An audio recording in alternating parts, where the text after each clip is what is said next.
Hello friends, welcome to our channel. ഞങ്ങൾ ഇടുക്കിക്കാർ പൊതുവെ കുടംപുളി വെച്ചാട്ടോ മീൻകറി ഉണ്ടാക്കുന്നത്. ഇന്ന് എന്തായാലും ഒരു വെറൈറ്റി പിടിച്ചേക്കാമെന്ന് കരുതിയേ ഇന്ന് വാളംപുളി വെച്ചാട്ടോ മീൻകറി ഉണ്ടാക്കുന്നത്. അപ്പോൾ അതിന് വേണ്ടിയിട്ട് ഞാനൊരു ചട്ടി അടുപ്പത്തേക്ക് വെച്ചിട്ടുണ്ട്. എണ്ണ ചൂടായി വന്നപ്പോഴേക്കും കുറച്ച് ഉലുവ ഇട്ട് കൊടുത്തു കേട്ടോ. ഉലുവ പൊട്ടി വന്നപ്പോഴേക്കും ഇതിലേക്ക് നമുക്ക് വെളുത്തുള്ളി, ഇഞ്ചി അരിഞ്ഞത് ഇട്ട് കൊടുക്കണം. ഇത് കുഞ്ഞു കുഞ്ഞു കഷ്ണങ്ങളായിട്ടല്ല അരിഞ്ഞിരിക്കുന്നത്, ഇച്ചിരി നീളത്തിലാണ് അരിഞ്ഞെടുത്തിട്ടുള്ളത്. അപ്പോൾ വെളുത്തുള്ളിയും ഇഞ്ചിയും ചെറുതായിട്ടൊന്ന് വഴന്നു വന്നപ്പോഴേക്കും അതിലേക്ക് കൊച്ചുള്ളി അരിഞ്ഞിട്ട് കൊടുത്തു. ഇനി നമുക്ക് ഇത് ചെറുതായിട്ടൊന്ന് വാടാനായിട്ട് കുറച്ച് ഉപ്പും കൂടി ഇട്ട് കൊടുത്തു. നന്നായിട്ടൊന്ന് വഴറ്റിയെടുക്കണം കേട്ടോ. ഇനി നമുക്ക് ഇതിലേക്ക് ഇട്ട് കൊടുക്കേണ്ടത് തക്കാളിയാണേ. അപ്പോൾ തക്കാളിയും സാധാരണ ഞാൻ തക്കാളി ഇടയ്ക്ക് കറി വേവാറാകുമ്പോൾ ഇട്ട് കൊടുക്കുകയാണ് ചെയ്യുന്നത്.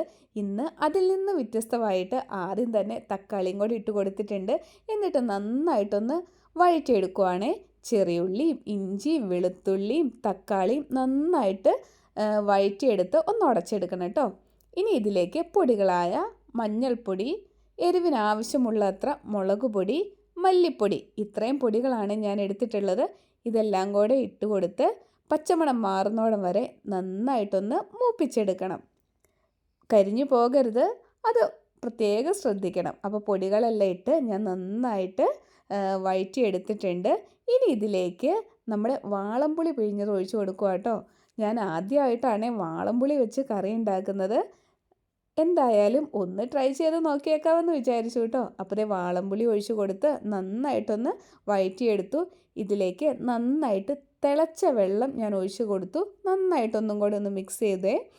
ഇനി ഇതിലേക്ക് കറിക്ക് ആവശ്യമുള്ള ഉപ്പിട്ട് കൊടുത്തു. ഇനി നമുക്കിത് നന്നായിട്ടൊന്ന് തിളപ്പിച്ചെടുക്കണം. നന്നായിട്ട് തിളച്ച് വന്നതിന് ശേഷമേ നമുക്ക് മീനിട്ട് കൊടുക്കാവുള്ളൂ. അപ്പോൾ നന്നായിട്ട് തിളച്ച് വന്നപ്പോഴേക്കും ഞാൻ മീനിട്ട് കൊടുത്തു. കുഞ്ഞ് നത്തോലിയാണ് ഇട്ട് കൊടുത്തത്. ഇനി ഇത് നന്നായിട്ടങ്ങ് വേവിച്ചെടുത്തു. പെട്ടെന്ന് വെന്ത് വരും കേട്ടോ. അപ്പോൾ ഫ്ലെയിമൊക്കെ ഓഫ് ചെയ്തു.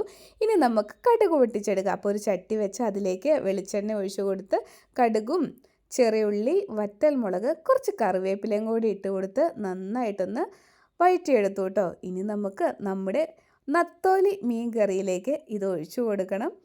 ഇതും കൂടെ ആയാൽ നമ്മുടെ കറി നല്ല കിടിലനായിട്ട് കിട്ടും കേട്ടോ. അങ്ങനെ നമ്മുടെ റെഡി ആയിട്ടിരിക്കുന്ന മീൻ കറിയിലേക്ക് ഈ താളിച്ചതും കൂടെ ഒഴിച്ചു കൊടുത്ത് ചെറുതായിട്ടൊന്ന് ഇളക്കിയെടുത്തു കേട്ടോ. ഒത്തിരി നമ്മൾ ഇളക്കിയാൽ കഷ്ണം പൊടിഞ്ഞു പോകും. അതുകൊണ്ട് ചെറുതായിട്ടൊന്ന് തട്ടിക്കൊടുത്തേ ഉള്ളൂ. എന്നിട്ട് ഇത് നമുക്ക് കുറച്ച് നേരം ഒന്ന് മൂടി വെച്ചേക്കാം. അത് കഴിഞ്ഞ് കറി എടുക്കുമ്പോഴേ നല്ല വാളംപുളി ഇട്ട് വെച്ചാൽ നല്ല കിടുക്കാച്ചി കറി കിട്ടും കേട്ടോ. സൂപ്പറാണ്. ഞാൻ ഫസ്റ്റ് ടൈം ഉണ്ടാക്കിയെങ്കിലും വെറുതെ പറയുന്നതല്ല, അടിപൊളിയാട്ടോ.